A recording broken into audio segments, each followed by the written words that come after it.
Welcome back to the program. Joining me now is Gene Block, CEO of the Little Rock Water Reclamation Authority. Did I get that right? You did. All right. You wear a lot of other titles too, but that's the one you're here to talk about with me today. Thank you so much. Good to be here. Thank you. It's wonderful to see you again. I don't know if I've seen you face to face to personally congratulate you for your promotion to CEO, but congratulations. Thank you. Thank you very much. Why don't you tell everybody what the Little Rock Water Reclamation Authority does, because I have a feeling there's going to be a few viewers out there that don't know. I think you're right, including Little Rock residents who we serve.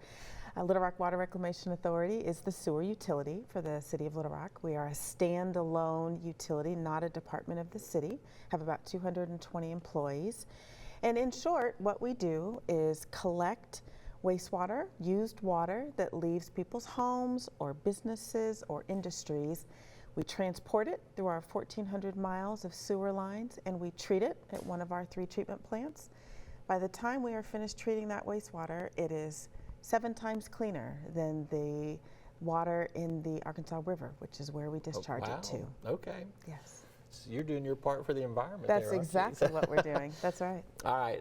Recently, there has been announced a huge settlement in about a 20-year lawsuit, if I've got my numbers right on that. Kind of give everybody the Cliff's Notes version of what was settled. Absolutely. Well, the Cliff's Notes version is we entered a settlement with the Sierra Club of Arkansas and with the state of Arkansas in the early 2000s that basically required us to eliminate sanitary sewer overflows, which are essentially overflows that come out of manholes in the street.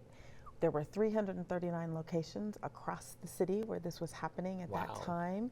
And that's a problem. Yeah, that is from an environmental and public health standpoint. And over the past 20 years, we have invested time and money and man hours and effort. And I'm pleased to say that we have eliminated those sanitary sewer overflows. We are now at 0. And we were released by the state of Arkansas from our consent administrative order and by the Sierra Club just in the last month. So it is a big win, not just for the utility, but for the city of Little Rock and its residents. How much was invested over the last 20 years to make that happen? I can't imagine that's a small dollar amount. It is not. But it wasn't something you could do all at one time either, because it's too much money. That's exactly right. It was a $500 million endeavor over 20 years.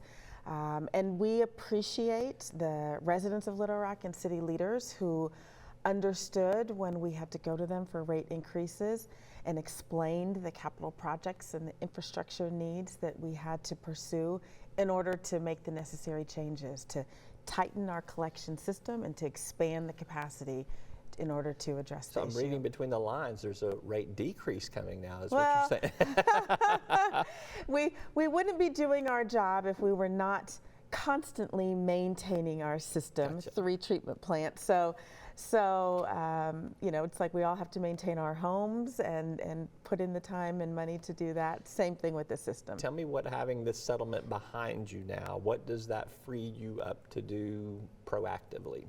Well, I think first and foremost, we'll be focused on our asset management program.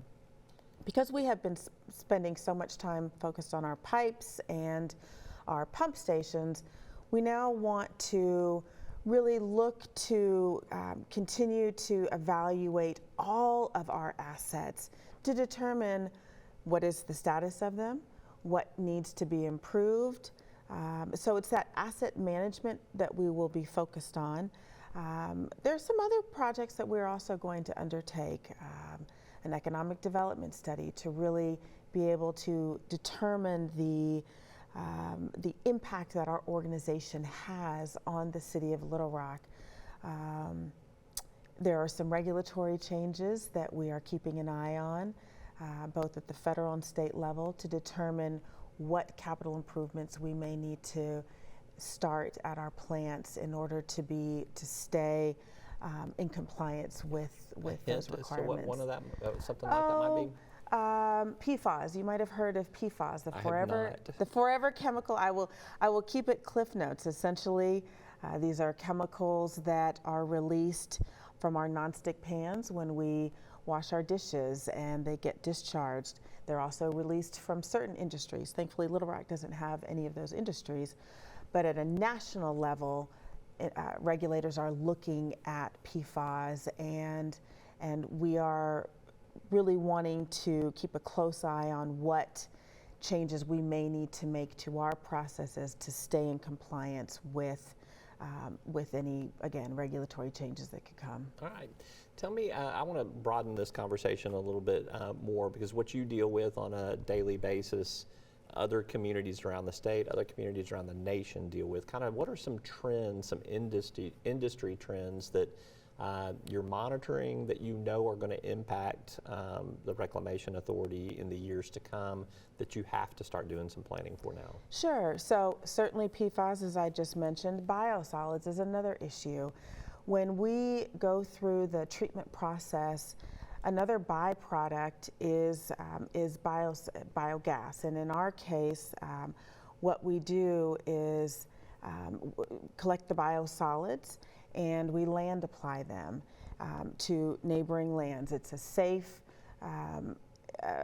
product that is essentially a fertilizer. Yeah. But we are going to be keeping an eye again on the regulatory landscape and evaluating what is the best way that we should dispose of the biosolids. And that is something that we're just not doing, but across the country we're seeing utilities do. And then you have demographics that you got to keep up with too. That's Central exactly Arkansas right. is growing, not growing like Northwest Arkansas. They may have a different set of challenges. That's exactly right. And so from a growth standpoint, what we are most focused on is at the port. We have seen quite a bit of development come to the port, which doesn't happen without our infrastructure. So we are in close communication with the City of Little Rock, with the Little Rock Chamber of Commerce, and with the port executives to really ensure that we are talking about what is anticipated and that we have the infrastructure in place to be able to be, the partner that is needed and be prepared for those next industries that are trying to come into the city. I got a feeling, because I know this, and we've got to wrap it up here, but you didn't grow up thinking this would be the job that you'd be in. You're exactly right. I never thought I would be in the there. sewer industry, but I am challenged daily and surprised daily, and it's a really very rewarding career to be in. It's full of science. It's full of the law, which you've got the big background in.